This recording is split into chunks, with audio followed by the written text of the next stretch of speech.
A $10,000 battle over a Wolfdog explodes with wild twists about ownership, money, and broken promises. I'm Jason J. Let's check this one out together. When did you get into breeding and selling wolf dogs? Approximately 8 years ago. Why? I found the animals fascinating. The defendants purchased one of your puppies several years ago. One, yes.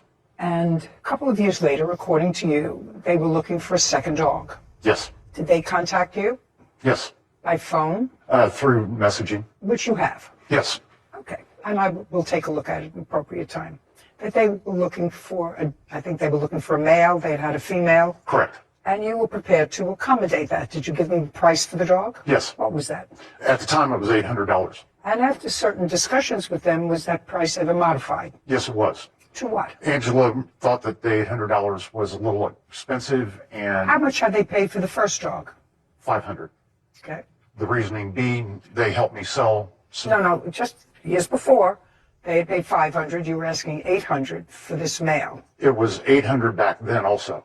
Under the circumstances, if they helped me sell animals, then I would give them a deal. Did they do that for you the first time that Yes, ma'am. So the first time that they bought a puppy from you, they paid $500 and assisted you in finding owners for other puppies. Correct. Is that correct? Yes. Second time, you asked for $800. Yes, And then did you make the same deal with them? I did. How many puppies did you have? At the time, I had 6. Did they come over and see the puppies? No. Isn't that usual to come over and pick one? Unless you only had one male? Sometimes. I've sold other people animals throughout the United States by pictures only and updated photographs. On what date did you go and pick up your puppy? He dropped the puppy off to us on, I think it was March 22nd. How far does he live from you? About 40 miles. So 30 you miles. could have easily gone to see the litter. Yes, correct. So you chose for him to drop the puppy off. Well, he kind of messaged us, and we had a phone conversation where he stated that he couldn't feed the puppies anymore. No, that's not what I'm asking you. I know you have a script that you want to tell me about because you have something in your head, but that's not what I asked you. What I asked you was you could have gone to look at the litter of puppies correct. and picked out which one you wanted. Correct. You chose to have him deliver it to you. Yes. That was my question. So he delivered to you a male puppy. How old was the puppy you delivered to them? Approximately 9.5 weeks. I don't know if that's an appropriate time for wolf dog puppies, but 10 weeks is a reasonable time to separate puppies from the litter and their mother. I know that that's not what I went to law school for, but you require a certain amount of nonsense information over the course of a lifetime. Anyway, did they pay you for that dog? No. What was the arrangement? According to Angela, I got 3 different amounts. She was going to give me a $100 deposit and $100 a week, a $150 deposit, then $100 a week, and a $200 deposit and $100 a week. I got nothing. At what purchase price?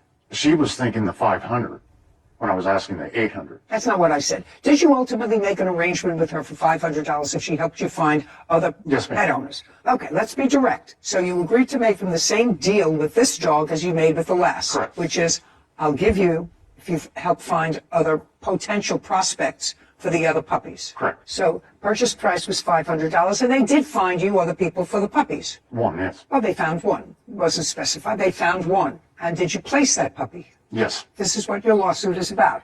You say that she didn't pay you any money, and the people who you placed the other dog with did not finish paying you. Correct. Well, they're not responsible for that person.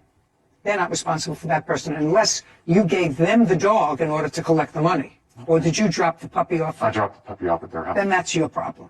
Okay. So then what we're dealing is the $500 that you claim they owe you for the dog. Well, plus potential loss of income. Oh, no, yeah. Be ridiculous. Okay, $500. Let me hear your excuse. I think that the dog has been abused, and I have video proving. And? The male won't able to come around. Just a second. And? The male does not like males. What he'll do is he will cower at the sight of any male. He's very aggressive when he goes to take food from He you. was 10 and a half weeks old. We've had him for 8 months now, and we still Well, can't you touch haven't, him. but you got him and he was 9 and a half weeks old. And he's still the same. You got him when he was 9 and a half weeks old. So that's not a reason not to pay for him. You still have him. He needs proper care, and we don't feel like we should pay anything. No. Not with what we have to deal with the dog emotionally and everything else. Well, unfortunately, the law does not agree with you. You agreed to pay him $500 for a dog. You have the dog, and you have to pay him the $500 for the dog. That's it. It's an easy case. That was your contract. You didn't make a contract with him for a dog that had There's a no nice contract disposition. in Just writing. pay careful attention. If you want a dog that guarantees you practically a nice disposition, buy a golden doodle, not a wolf. Buy a golden doodle. Gotcha.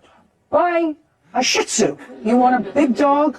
What's another big dog? Golden Retriever. Buy a golden retriever. But if you people are odd enough to think that wolf dogs make good pets, not knowing, because I did a little investigation into wolf dogs, are wolf dogs good pets? Because I get my cases early and I say, why would any normal person want to own, with 219 breeds or more in this country, in the world of dogs, why would you take a dog that is in part, and you don't know what part, wild wolf? Why would you do that? If your animal is aggressive, go look at its history. Because sometimes they'll grow up to be friendly, nice dogs, like the first one you had. First one I have is very well with our kids. You know, this one, I'm going back to my wolf roots.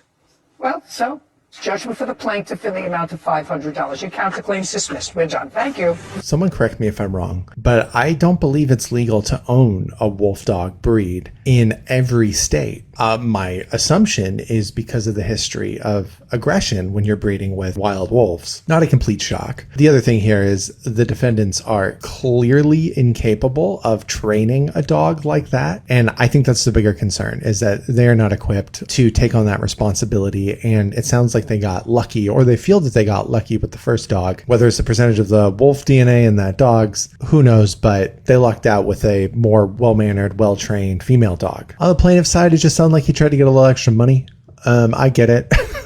I get it because of the hassle of the whole situation. But if your deal was for $500, you're not going to get $8. Not in this court. Like, that's impossible. That's just never going to happen with her. But other than that, it seems pretty cut and dry. But let me know what you thought about this case. Have you been in a situation like this before? Have you bred or trained dogs like this? I'd love to know more about it. Let me know in the comments. Thanks for watching.